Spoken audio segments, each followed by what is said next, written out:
Level 1. The Captive Rat. You are 18 years old, and your world is exactly 20 square feet. The room smells faintly of stale instant ramen and damp dust. Your entire universe centers around a cracked smartphone and a cheap, plastic-matted computer setup that hums like an old refrigerator. You don't realize it yet, but you are the subject. You are the rat in the box. Every morning, the sound of an alarm triggers an automated response. You reach for the screen. You tap a glowing notification, and a tiny hit of dopamine rewards your brain. You spend 5 hours scrolling through short-form videos, your thumb flicking upward mechanically. You mistake this cheap stimulation for happiness. Just like B.F. Skinner's laboratory animals mistook the food pellet for freedom. Your dream at this stage is tiny. You just want to buy a slightly faster internet plan so the videos load without buffering. You think you are the one pulling the lever, making the choices, but the system has already mapped your weaknesses, predicting exactly when to give you a variable reward to keep your eyes glued to the glass. Level 2. The Frequent User. You are 22 now, sitting in a crowded, noisy coffee shop with the ambient sound of grinding espresso beans and clinking ceramic cups. You are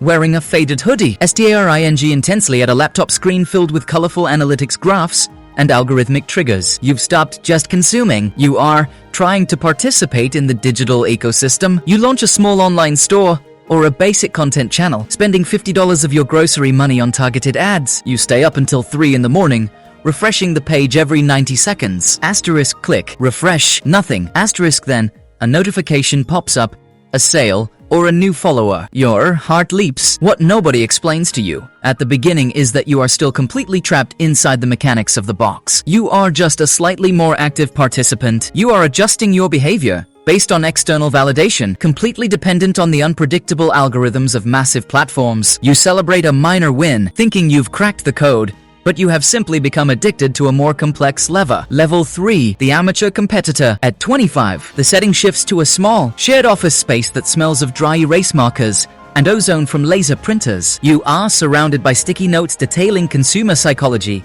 conversion funnels, and user retention metrics. You wear a plain black t-shirt, looking less like a dreamer and more like a technician. You are running A/B tests on email subject lines and user interfaces, spending hundreds of dollars a week to see which combination makes people act. You make a major mistake here. You try to copy a massive competitor's strategy line for line, losing your entire monthly budget in a single weekend because you didn't understand the underlying math. You feel a deep sense of embarrassment when your credit card is declined at a business lunch. But a week later, you fix the leak in your funnel, and for the first time, you generate a consistent, predictable stream of revenue. You feel a shift inside. You are no longer just reacting to the environment. You are beginning to build your own miniature boxes to catch others. Level 4. The Systems Architect. You are 28, and the environment is much quieter now. You sit in a minimalist home office with a high-end mechanical keyboard that clicks with satisfying precision. This is where you experience a massive shift in perspective. You stop looking at individual tricks, trends,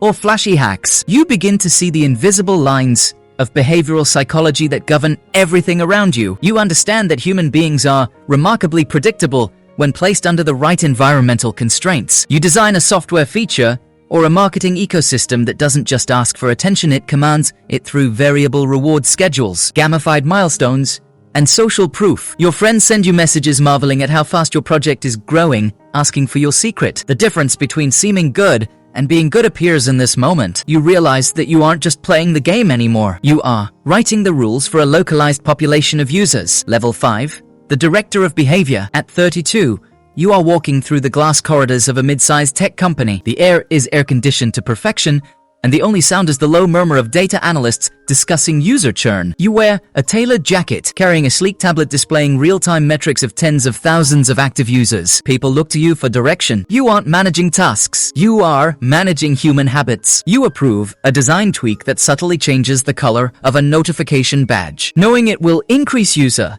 engagement by exactly 4.7% across a demographic of millions. If you have traveled this far along the path, it is because you have already understood that the higher levels of influence are never about luck. You see the entire market as a giant, interconnected laboratory. Yet, as you look at the massive dashboards tracking human behavior, like lines on a chart, a cold realization begins to settle in. You have achieved total mastery over the lower levels of the box, but you are still bound by the corporate metrics and growth expectations of the board of directors above you. Level 6. The Elite Engineer. You are 38, sitting in a private boardroom overlooking a sprawling metropolis at dusk. The city lights below look exactly like the glowing circuitry of a massive motherboard. You are a consultant brought in by multinational conglomerates and governing bodies to solve systemic problems. Your tool is no longer software. It is culture and institutional design. You orchestrate campaigns and structural changes that shift public opinion and alter the daily routines of entire populations. You don't look at individual metrics. You look at generational trends. You receive confidential emails from industry leaders asking for your perspective on macro-behavioral shifts. The pressure is immense. A single miscalculation in your behavioral modeling could cost millions of dollars or destabilize an entire brand's reputation. You have achieved unparalleled authority, and you possess the keys to manipulate the desires, fears, and choices of the masses. You are the one who designs the grand laboratory. Level 7. Total control. You are 50 years old, standing on the balcony of a quiet, secluded estate far away from the noise of the cities. The evening air is crisp and smells of pine and damp earth. You hold an old, simple smartphone in your hand. The screen is dark. You look back at your 20-year journey, remembering the 18-year-old version of yourself who sat in that dusty, 20-square-foot room, desperately waiting for a digital notification to feel alive. Every mistake you made, every algorithm you studied, and every system you built has led to this moment of absolute clarity. You have mastered every single level of the Skinner box experiment, from the helpless subject to the ultimate architect. You understand the system so deeply that you no longer need to participate in it to feel powerful. Somewhere out there, a young kid is staring at a glowing screen, trapped in the very mechanisms you helped perfect, completely unaware of the invisible walls around them. You place the phone face down on the wooden table, step away from the edge of the balcony, and finally choose to walk into the silence.